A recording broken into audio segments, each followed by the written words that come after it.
So now I'm in D5 render. I'm going to isolate this geometries, and I don't need these lines anymore, so I'm gonna delete that.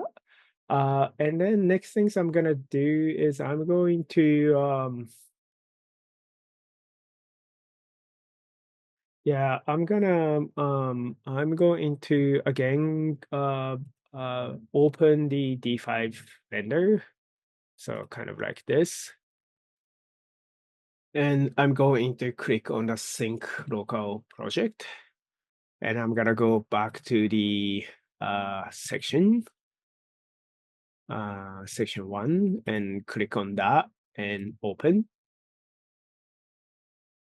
Okay, over here, I'm gonna close this out and I'm gonna go to the bottom of the list to find this Rhino models, click on that and replace and link. So then I can see where I left off for the sections. And then, right, uh, I need those things back over here. Yeah. So then, I don't really need this anymore, but I can, so this was the section plane for the section, so I'm gonna hide that. And I'm gonna create another one for the elevations. Let's just say. Um, so then I'm going to do that. I'm gonna, just do the same things, create this box over here, go to this section plane, left click on this, and then click on this surface of it. In this case, I'm just going to bring this out kind of like sort of like this so that I can render in this elevations. Yeah, so then I'm gonna hide this uh over there. And if I were to kind of make this, so if I click on this section plane, uh fill, that's good. Affected by light. Sure. Uh yeah. So then over here what's really kind of important is like I want to see the shadow on the facade of this building. So like this cantilever has this openings over here, so I want to see that in shadow, so kind of like that. So over here, so that means like I would have to change this if I'm not getting this, like for example something like this, then I would have to change the angle of the azimuth to something else, so 220. But for me right now, 225 is working. Okay, so like that seems all right. Um, yeah. So then, only things I really have to do at this point is not much. Maybe like adjust the um adjust the um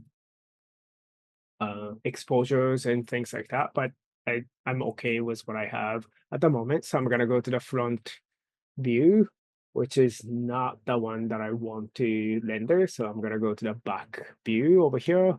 So then, yeah.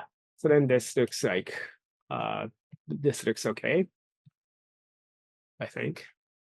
Yeah. So then I'm going to render this. To render that, click on this image. 16K, make sure these channels are checked, and render, right? So that will be elevations, elevation 1, and say I'm gonna save as PNG, save.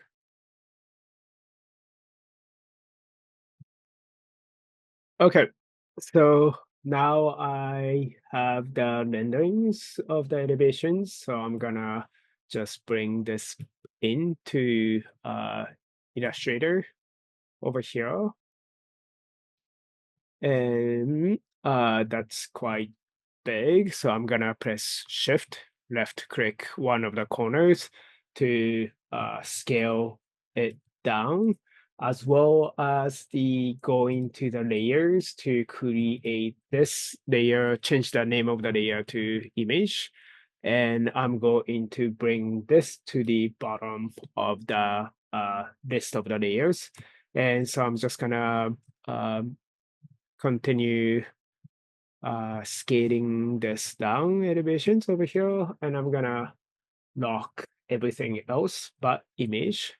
So then as soon as I kind of see this, oh, it's funny. When I made this animation, I forgot to I think I'm missing a roof in this animation. So when I made make 2D, just forgot that roof wasn't there. Roof was hidden, so I'm missing that, which is kind of funny. Yeah.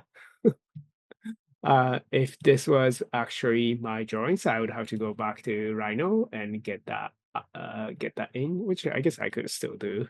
But yeah, so then if I were to just kind of adjust this somewhat like this, so this is kind of what I would see over here.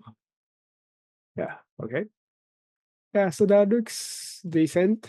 And then what I'm gonna do again is to use the I don't really want to see anything behind in the background, so I'm gonna create the layer for the white out. So to do that, I'm gonna use this dash line and then medium over here. So um, the lines of this and the lines of dash line. And I'm going to create this object, like paint, make over here. So then I'm going to, oh, Control Z. I have to create the rectangle first, kind of like this. So then I can select this medium as well as the dash lines over here, object, live paint, make. Okay. Yeah. So then I'm gonna go into this live paint bucket over here, change this color to white, and make this frame color to none. So over here, and then I'm going to paint this outside over here. So that looks kind of work out. Only things I have to think about is actually I don't want to see anything at the bottom. So that's something I need to fix. But I'm gonna first create a new layer for this whiteout. So whiteout and move this to this whiteout layers and bring that layer to above the image. And then I'm going to kind of lock everything else. Now I'm in this whiteout layer. So I'm going to kind of double click on this. And then I think I should be able to kind of move this up kind of like this. Well, yeah, uh, that kind of doesn't, I'm gonna duplicate this maybe this line. And then I'm going to move this line up here. Would that work? No, it doesn't. Okay. Yeah, so then I'm just gonna have to move this one of these lines up over here like this. And then I'm just gonna bring back this duplicated dash line over here. Yeah.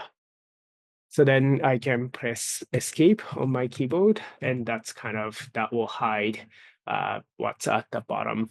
So yeah, that's probably, that looks okay. And then I'm still at the edge of this dash line, but I'm gonna keep that for now, I think. Yeah. But so that's how you can so then like in this elevation, there is kind of sense of the hierarchy in terms of the line weight as well as the shadow as the kind of as the depths into the elevations. And you know, of course, like you can always set these to the less opaque change the opacity to like 75, for example, uh, to kind of let that blend in a little bit more naturally. But yeah, so that's what you want to do to create the animations. Thanks.